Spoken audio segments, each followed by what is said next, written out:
Okay guys, yun, magandang ano sa inyo, magandang hapon, no? Yan. So, eto, di tayo ngayon sa ano guys, sa park. At winok natin itong si Lilo, no? Kasi nung mga nakaraan talagang nag-ulan-ulan. Kaya ito na lang yung time para i-walk natin siya, no? At boring na siya sa bahay, no? So, ano topic natin ngayon? Okay guys, yun, marami nang tatanong. Kasi nung kailan ba yun? Matagal-tagal na rin eh. Siguro mga 4 days o 5 days ago na. Nag-post tayo guys na maraming salamat sa blessing, ganun. So, syempre may mga nagtanong, may ilan sa inyo na sinagot ko naman guys. Okay? Pero guys, syempre talagang sobrang dami namin gustong ipagpasalamat kay Lord. Unang-una, bakit? Or ano yun, diba? Siyempre sa kabila ng ano ba guys, sa kabila ng talagang paghigpit ng Canada sa mga gaya naming TFW, ay yun, eto, tuloy-tuloy pa rin kami ng asawa ko, diba? Talagang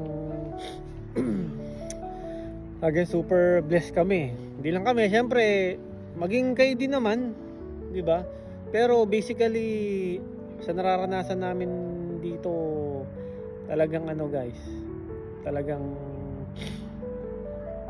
oo, mahirap, 'di ba? Kasi nagigpit na naman ng Canada at meron na naman tayong mga kasamahan na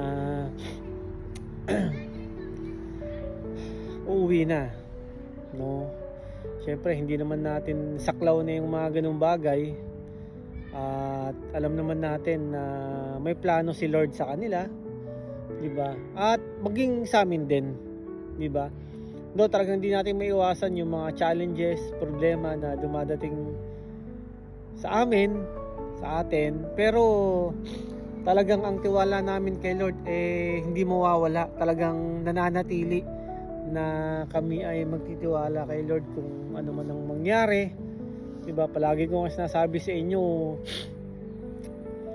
sobrang hirap paging TFW dito sa Canada, lalo ngayon. Talagang habang tumatakbo ang panahon, ang oras, andyan naman yung paghihigpit nila.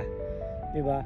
Kaya nga kami ng asawa ko, guys, talagang super ano kami, super dasal, no? Dasal talaga, guys.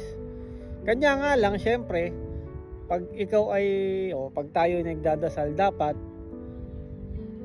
sasamahan din natin natin ang galaw, 'di ba? Kasi syempre, anong use ng pagdadasal mo kung naghihintay ka lang sa ibabato ng Lord sa iyo, 'di ba? So, kami guys, sitwasyon namin ngayon, masabi ko na na hangga't nandito pa kami sa Canada, hangga't yung aking work permit ay hindi pa mapapaso or ma-expire, talagang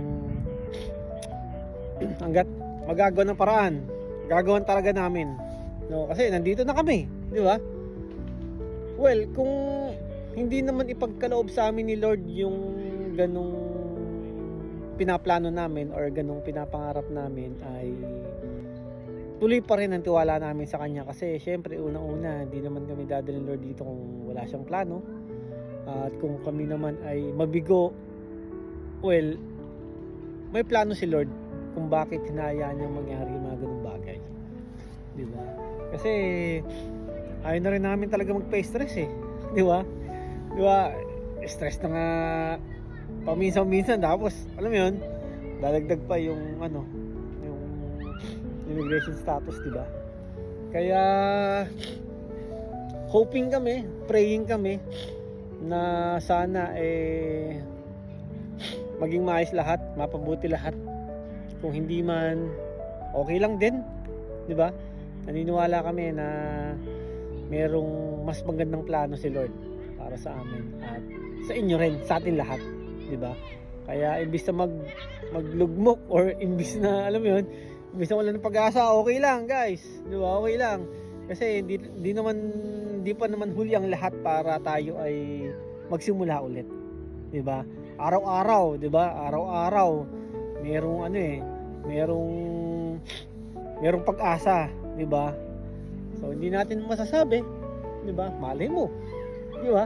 Yung pinapangarap nating by God's will, 'di ba? Nandiyan na pala, 'di ba? So yun lang guys. Yun. Kaya naman din tayo nagpasalamat kasi yun. Wala namang masama.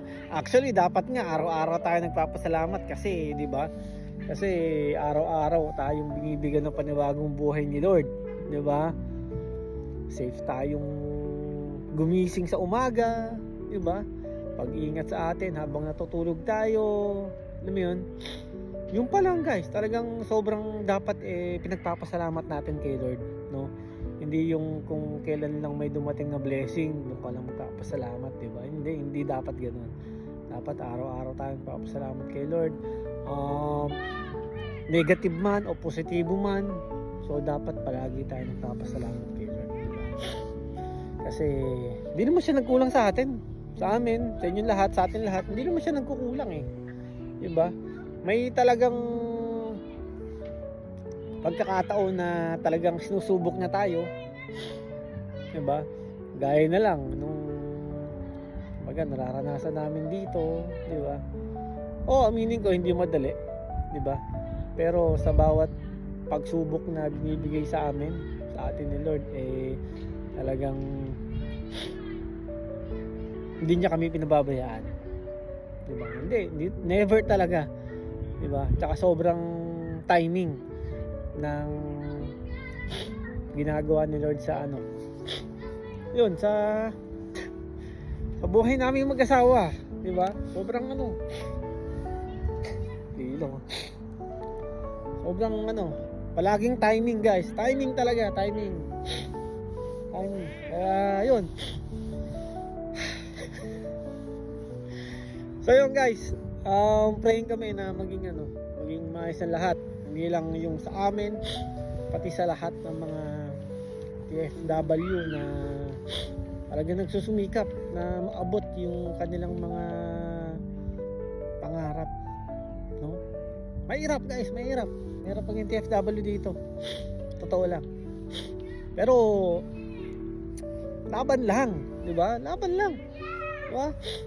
Laban lang talaga. Huwag tayo mawala ng pag-asa, no? So guys, yun lang ha.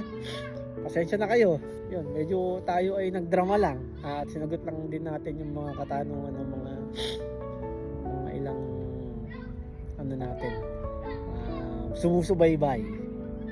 Dilo, babay na. Uwi na tayo. So guys, yun lang ha. Ingat kayo lahat. Yun, God bless you all. Peace out.